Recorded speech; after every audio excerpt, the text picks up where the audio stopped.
Salam Vatan TV YouTube kanalının mehriban tamaşaçıları, hormatly tamaşaçılar.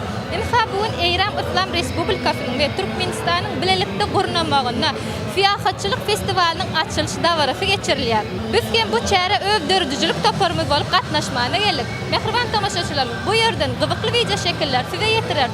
Vatan TV'den daşlaşma. Türkmenistan'ın Döwlet Çeperçilik Akademiyasının Fergiler jaýyna Türkmenistan'ın hem de İran İslam Respublikasının Fiyahatçılık ve Amaly Haşam Sunuwaty fergisiniň açylış dawarasy. Şeýle-de iki ýurdun sunuwat ufatlarynyň konserti geçirildi. Oňa Atawatan media topary hem gatnaşdy.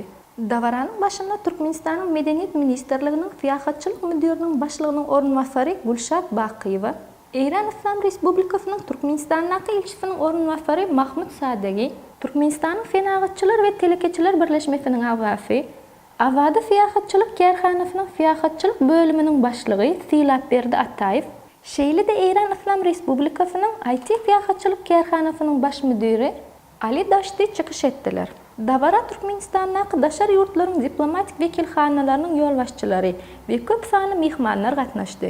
Mehmanların hatarına Türkiye Respublikasynyň Türkmenistan'daky adatdan daşary ve dol ıhtiyarly elçisi Toğan Oral hem bar. Evet, bugün Aşgabat'ta İran Turizm günlerinin açılış programına katıldık. Sayın İran Büyükelçisi dostumuzun daveti çerçevesinde Türkmenistan Güzel Sanatlar Akademisi'nde önce İran'ın çok zengin folkloründen halk dansları gösterileri izledik. Bir kısmı tabi biliyorsunuz Türkiye, İran'ın komşusu. Çok uzun bir sınırımız var.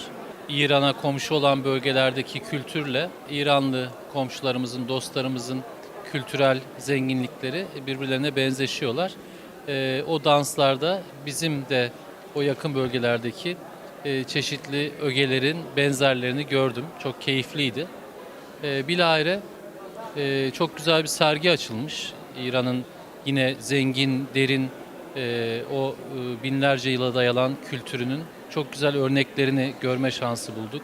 Özellikle el emeği yapılan böyle işlemeler, süslemelerle bezeli kutular, tavla, satranç setleri, bunlar çok etkileyiciydi.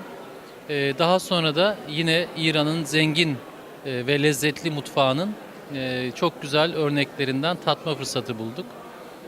Bu kültürel ve turizmi geliştirme amaçlı yapılan faaliyetlerin çok anlamlı, çok önemli olduğunu düşünüyorum ben.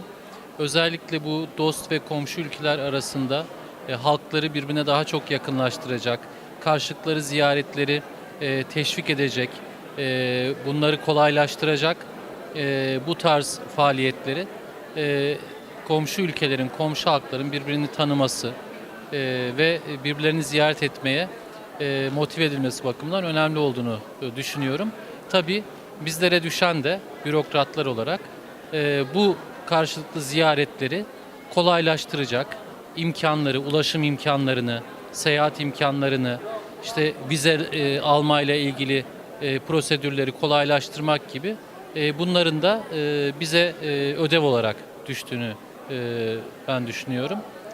Bu konuda İran Büyükelçiliğini ve ev sahipliği yapan Türkmenistan Kültür ve Turizm Bakanlıklarını tebrik ediyorum. Çok güzel bir faaliyetti.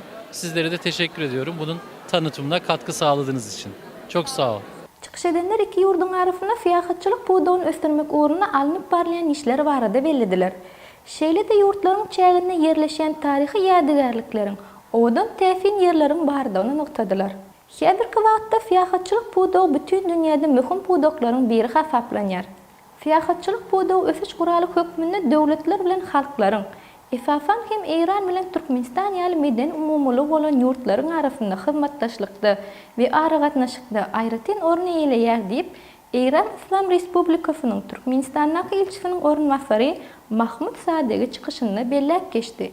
Dawaranyň dowamynda İran İslam Respublikasynyň bir näçe aýdym sap toparlary, şeýle-de ýurdumyzyň sunuwat ufatlary çykyş etdiler.